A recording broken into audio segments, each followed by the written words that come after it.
It was a typical afternoon at the quiet cafe, the smell of espresso mingling with the faint notes of fresh pastries lingering in the air. The afternoon lull had stretched longer than usual, and the hum of conversation in the cafe had finally tapered to a murmur. For Dinah, the shift felt like a marathon. Every tick of the clock seemed to slow, every clink of cutlery was just another reminder that she'd been on her feet for hours. She wiped the last table by the window and checked her phone. Just one more hour. Rent was due in 2 days, and her phone bill sat unpaid. Tips that day had been pitiful, mostly small change tossed half-heartedly onto the table by busy patrons who never looked up from their phones. Dana exhaled, pulled her hair into a tighter ponytail, and grabbed the order pad. Her manager, an older woman with tired eyes, gave her a glance as if to say, "Hang in there." But Dana was already on autopilot. Then, the bell above the door rang, the sound startling her back into focus. A young man stepped in, tall, lean, dressed in a plain shirt and slacks that made him look effortlessly put together. Two men followed close behind, blending almost too well into the backdrop, their sharp eyes taking in every corner of the room. The cafe wasn't exactly a hotspot for high-profile guests. It wasn't the kind of place where you'd expect celebrities, let alone someone who came with what looked like security. For a moment, Dana froze, her pen hanging over the pad. But professionalism kicked in, and she walked toward the table in the far corner where the young man had settled. "Good afternoon," Dana said, trying to muster her best smile. "Can I get you something to start?" The young man looked up, and for a moment, Dana nearly forgot what she was supposed to say. His face was striking, but there was something familiar about him. His features, the slight calmness in his expression. Then it clicked. Barron Trump. Dana had seen his face plastered across the news over the years, son of the former president. She felt her heartbeat quicken, but she did what she was trained to do. Stay calm. This was a customer. No more, no less. "I'll just have a cappuccino and maybe one of those croissants," Barron said softly, his voice polite but reserved. "Absolutely. Anything else?" He shook his head. "That'll be perfect, thank you." His words were simple, but his tone carried something Dana couldn't put her finger on. Kindness, maybe, or just sincerity. She scribbled the order, turned back toward the counter, and tried to shake off the flutter in her chest. "Why am I acting like this?" she thought. Barron Trump, of all people. Her eyes darted back to the table. He sat quietly, his posture straight but not stiff. He wasn't scrolling on a phone or typing away on a laptop like most patrons. He simply stared out the window at the street beyond, lost in his thoughts. Occasionally, he sipped water from the glass she had dropped off earlier. By the time the cappuccino and croissant were ready, Dana had settled herself. She balanced the tray carefully and approached his table. "Here you go," she said gently, placing the cup and pastry down in front of him. He looked up and smiled faintly. "Thank you. You're welcome. Let me know if you need anything else." As Dana turned to walk back to the counter, something stopped her. Maybe it was the feeling of his eyes still on her, curious but not invasive. Or maybe it was just her own tiredness making her self-conscious. Either way, her heart fluttered again. Minutes passed, and Dana busied herself with cleaning empty tables and refilling sugar containers. The cafe had grown quiet again, save for the faint hum of background music coming from the speakers. She felt the weight of the room in a way she hadn't before, like something invisible was pressing against her, urging her to pay attention. Out of the corner of her eye, Dana noticed Barron pull a pen from his pocket and lean over the receipt as his meal came to an end. He scribbled something quickly, almost as if he didn't want anyone to notice, folded the paper neatly, and tucked it beneath the empty coffee cup. Then he stood, gathering his phone and coat. Dana watched him for a split second before she forced herself to focus. "Thank you for coming," she called out softly as he passed by. Barron turned back just slightly and smiled. "Have a good day." Those words lingered longer than they should have. Dana stood there, frozen in the middle of the cafe, her eyes following him as he exited with his security close behind. The bell above the door chimed one last time, and then the room was quiet again. She let out a slow breath, picked up her tray, and made her way over to clear the table. The cappuccino cup sat empty, a small residue of foam clinging to its rim. Beside it, the croissant plate held nothing but crumbs. And there it was, the receipt. Dana picked it up carefully, the folded paper feeling heavier than it should have been. Her first thought was of the tip. Maybe it would be generous, but that wasn't uncommon with wealthy customers. They often threw money around to make up for their lack of interaction. But as she unfolded the receipt, the air in her chest vanished. At the bottom, beneath the total, was a number, a tip so large it made her stomach drop. 4 crisp digits. And above it, a handwritten note. Your kindness and hard work don't go unnoticed. My family has been where you are. Stay strong. Brighter days are coming. Dana's hands began to tremble. She read the words again, this time slower, letting every sentence sink in. Her eyes darted to the door where Barron had disappeared, and her vision blurred as hot tears pooled in her eyes. Her knees felt weak.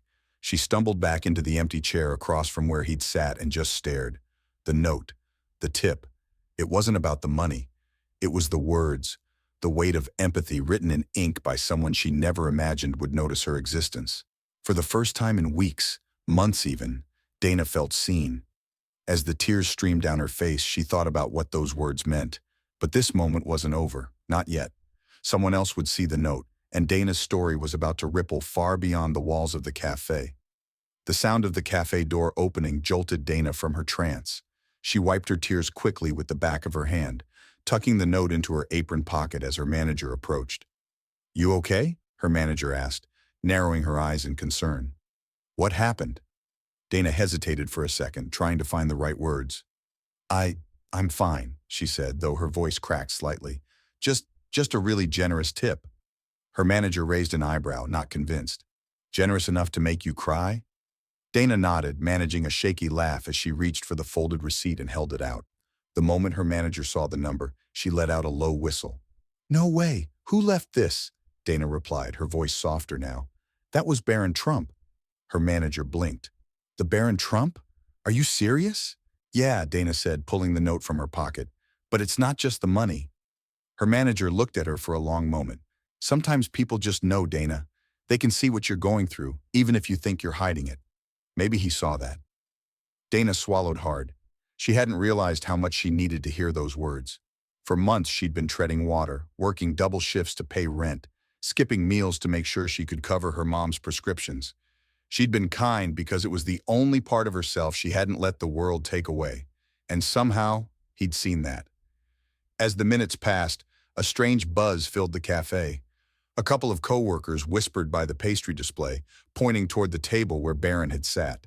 News traveled quickly, and it wasn't long before one of the baristas came up to her. "You served him, didn't you?" the girl asked, her voice somewhere between excitement and disbelief. "What did he say? Was he nice?" Dana smiled faintly. "Yeah, he was really nice, man. I'd freak out." The barista laughed. "That's so crazy."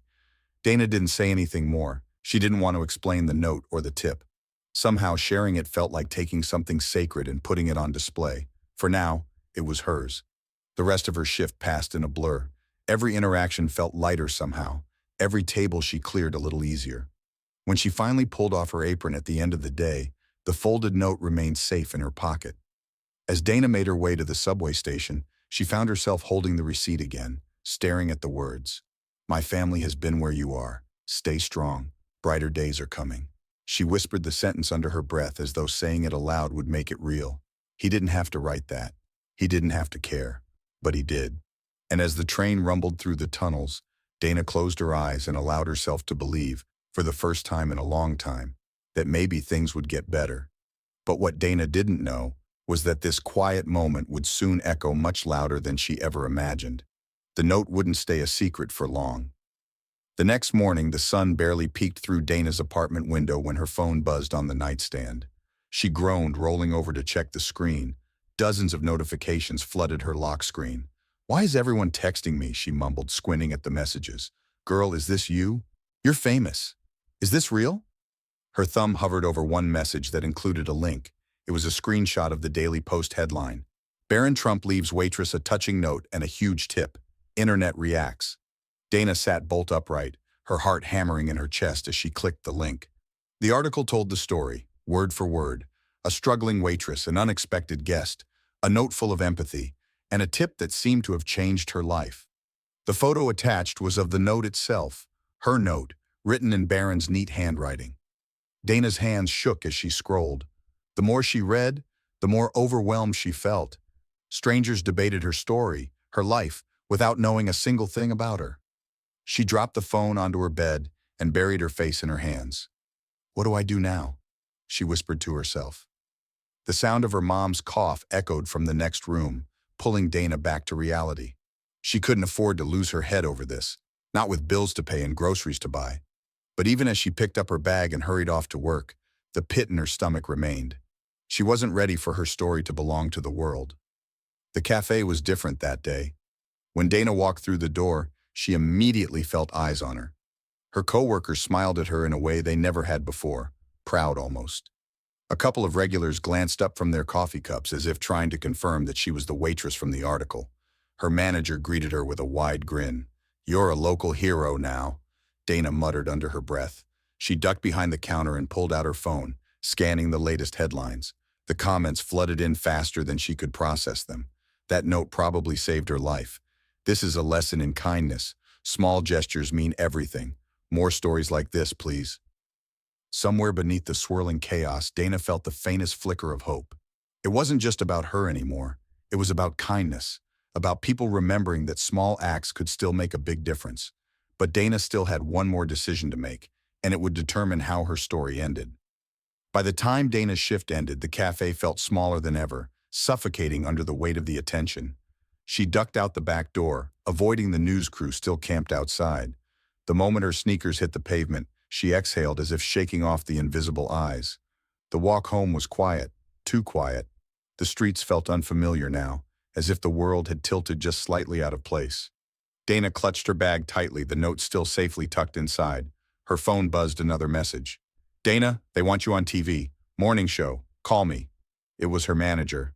Dana stopped walking, her feet planted on the sidewalk. The idea made her skin crawl. Go on television, tell her story? No, that wasn't her. She didn't want her face plastered on screens. But wouldn't it be nice to explain, to tell the world that it wasn't about money or fame, that kindness still matters? Dana stared at her phone for a long moment before shoving it back into her bag. Her answer would have to wait. At home, Dana found her mother sitting in her recliner, flipping through the television channels. A familiar voice suddenly echoed from the TV. "A simple note left by Barron for a hardworking waitress is melting hearts across the country." Dana froze in the doorway. On the screen was a blurred photo of the receipt, her note, along with the headline, "A quiet act of generosity sparks national conversation." Her mom looked up, coughing softly. "That's you, isn't it?" Dana sighed and dropped her bag. "Yeah, Mom, that's me." Her mom's gaze softened as she gestured for Dana to sit beside her. "It's a good thing. You know, people need stories like this." "I didn't ask for it," Dana muttered. "Sometimes the good things find you when you're not looking for them," her mom replied gently. She reached out and squeezed Dana's hand. "What he wrote, that was special, and people are talking about it because they need to believe there's still kindness in the world. You're part of that now." Dana's eyes filled with tears again, but this time she didn't fight them. Her mom was right. The note wasn't just about her. It was about hope. It was about showing people that small gestures still had power, that kindness still carried weight. That night, as Dana lay in bed staring at the ceiling, her phone buzzed once more. She didn't need to check it to know what it was. More people, more questions, more noise. But beneath it all, the note sat tucked under her pillow, a tangible reminder that someone out there, someone unexpected, had seen her. For once, Dana didn't feel invisible. The next day, Dana made a choice. She called her manager. "Tell the morning show I'll do it," she said quietly. Her manager nearly dropped the phone. "Are you sure?" "Yes, but I'm not going to talk about the money. I want to talk about the note, about kindness, that's all." The interview was simple. Dana sat on the couch, hands folded nervously in her lap, as the host leaned forward. "Dana, you've been in the spotlight these past few days because of something very unexpected. A note and a tip from Barron. Can you tell us how it felt when you first read it?" Dana paused, choosing her words carefully. "Honestly, it caught me off guard. It wasn't about the money. It was what he wrote. I've been going through a tough time, and those words meant more than I can explain."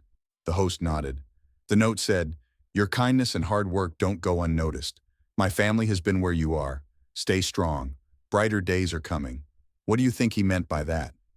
Dana glanced at the camera, suddenly feeling like she was speaking to every person watching, not just the host. "I think he meant that we all go through struggles, no matter who we are, no matter what family we come from. And sometimes, when you're at your lowest, the smallest act of kindness can change everything. It reminds you that someone sees you and that you're not alone." The studio fell silent for a beat, the weight of her words hanging in the air. The host smiled warmly. "That's a beautiful message, Dana. Is there anything you'd like to say to Barron if he's watching?" Dana's voice wavered slightly, but she smiled just a little. "Just thank you. Not for the money, but for seeing me, for reminding me to hold on to hope. You made more of a difference than you know." When the interview aired, Dana didn't look at her phone. She didn't check the comments or the headlines. Instead, she went back to work the next day, apron tied snugly, a little lighter on her feet. The cafe was busier than ever. Customers smiled at her differently now, not because they knew her story, but because she felt seen. People left kind notes on napkins, tipped just a little extra, or simply said thank you with sincerity. Dana kept Barron's note tucked inside her wallet, where it would stay for years to come, a reminder that small gestures matter, that you never know how much hope a few words can bring. Sometimes, the smallest act of kindness can change someone's life. Maybe it's a kind word, a helping hand, or just letting someone know they matter. Who can you lift up today? Remember, brighter days are coming for all of us. Sometimes we just need a reminder.